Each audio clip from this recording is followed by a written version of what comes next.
a lot of entrepreneurs, it's, type A personality, you achieve a goal and then you just set the next one and then the next one. You don't really take the time to enjoy the progress. That's kind of how a lot of us are wired.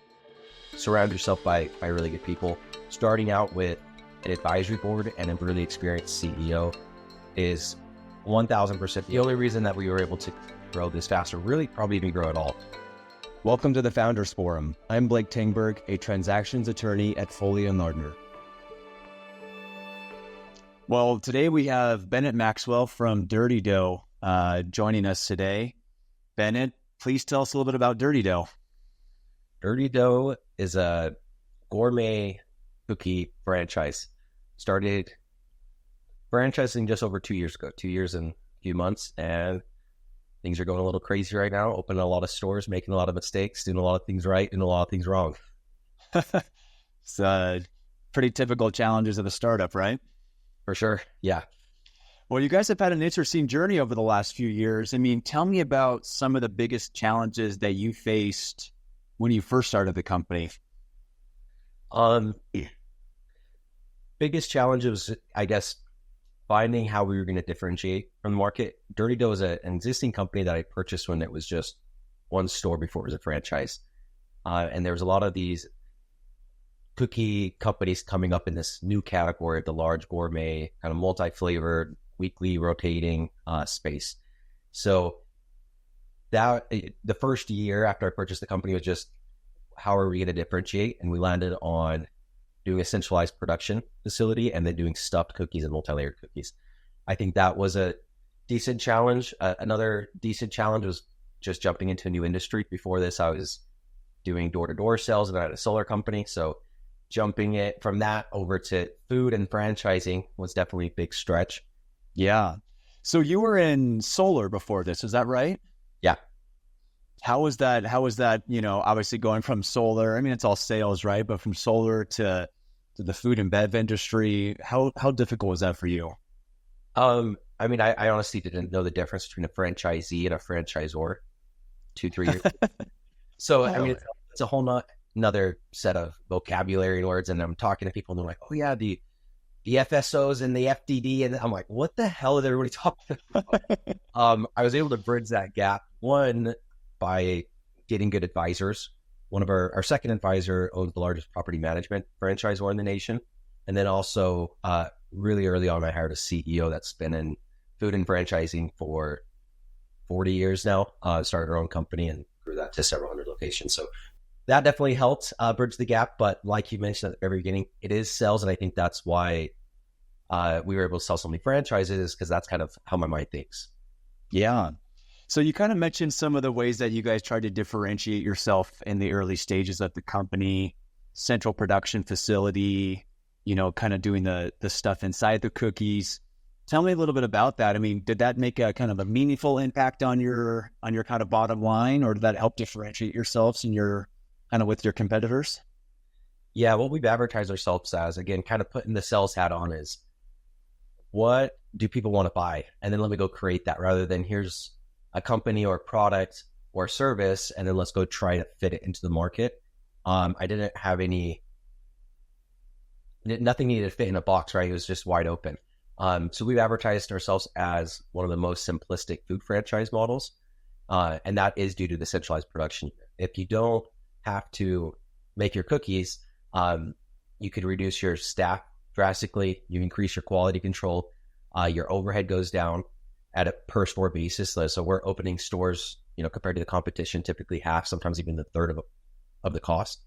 And then the operations are very simple. You can operate on 600 square feet. Every cookie cooks for the same time, temperature, and speed. Oven's already programmed, so it's as simple as putting something in the oven and pressing go.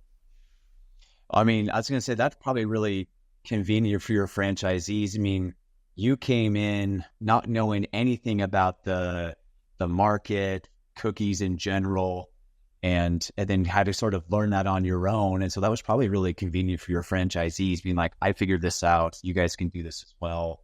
It's probably one of the reasons why you guys have been so successful.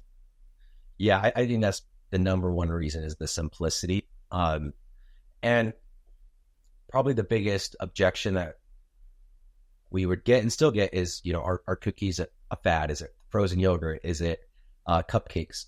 And my response has always been, well, there's several cookie companies out there that's been around for decades, primarily Mrs. Fields and Great American Cookie Company. Both started in 1977, so they're on the 47th year.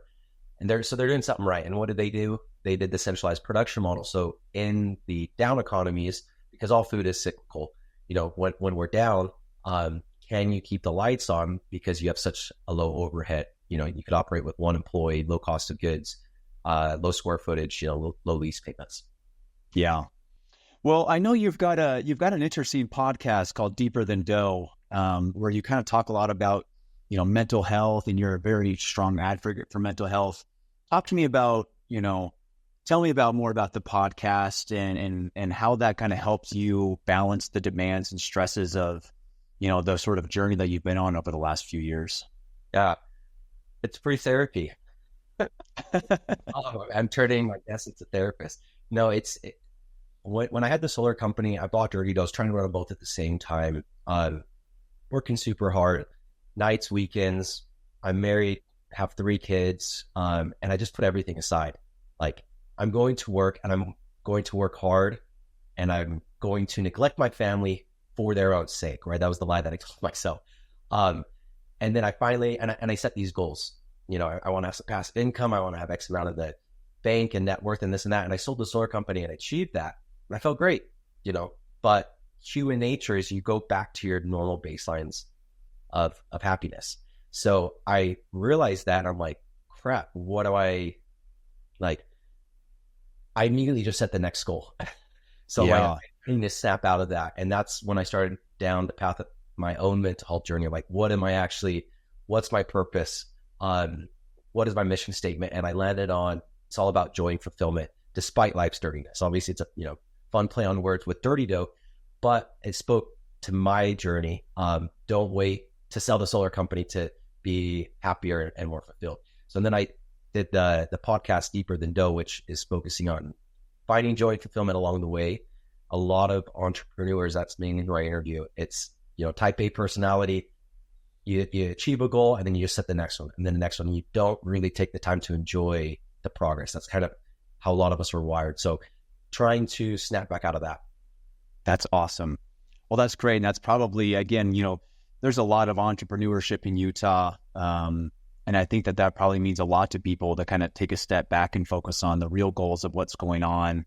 Obviously, business is important. Family shouldn't have to take a back seat in that all the time. So, with that in mind, though, what advice would you give to aspiring entrepreneurs, kind of given where you've been and where you're going now? Yeah, to kind of stay on the same topic, figure out why you're doing it, because entrepreneurship sucks and it's hard. So if it's just for money, you'll get to the point you're like, okay, this isn't worth it. It's not worth more money. But when I tell myself every other day when I'm like, what the hell am I doing? I just want to sell this, get out, go do something else, take a few years off. Then I'm like, but really, what would I do in the long term? And I would try to fulfill my mission statement and bringing more joy and fulfillment to myself and others. And I'd be doing that through mental health, through the podcast, through lowering the barriers of entry to entrepreneurship, everything that I'm already doing. And then I'm like, okay, I'm already doing what I want to do. I guess I have to hunker down. So finding that bigger purpose. And I guess the second piece would just surround yourself by really good people. Starting out with an advisory board and a really experienced CEO is 1000% the only reason that we were able to grow this fast, or really probably even grow at all. That's awesome. Well, Bennett, I don't want to take up too much of your time. Thank you so much for joining us today. If you've got more people that would love to hear about your podcast or your website, where should they go? DirtyDough.com is our website. If anybody's interested in looking at the franchise option, you can see it there. Deeper Than Dough is the podcast, and it's on any platform. And then on the social media side, I have a website with links to all of that. I try to post once or twice a day, try to provide some value here and there. And it's just my first and last name, BennettMaxwell.com, and as we install the social media. Well, Bennett, thank you so much for joining us. Really appreciate your take on business, your take on mental health advocacy for entrepreneurs. Really enjoyed having you on the show today. Thank you. Thanks for having me on. Thanks. Thank you for watching, and until next time, keep innovating.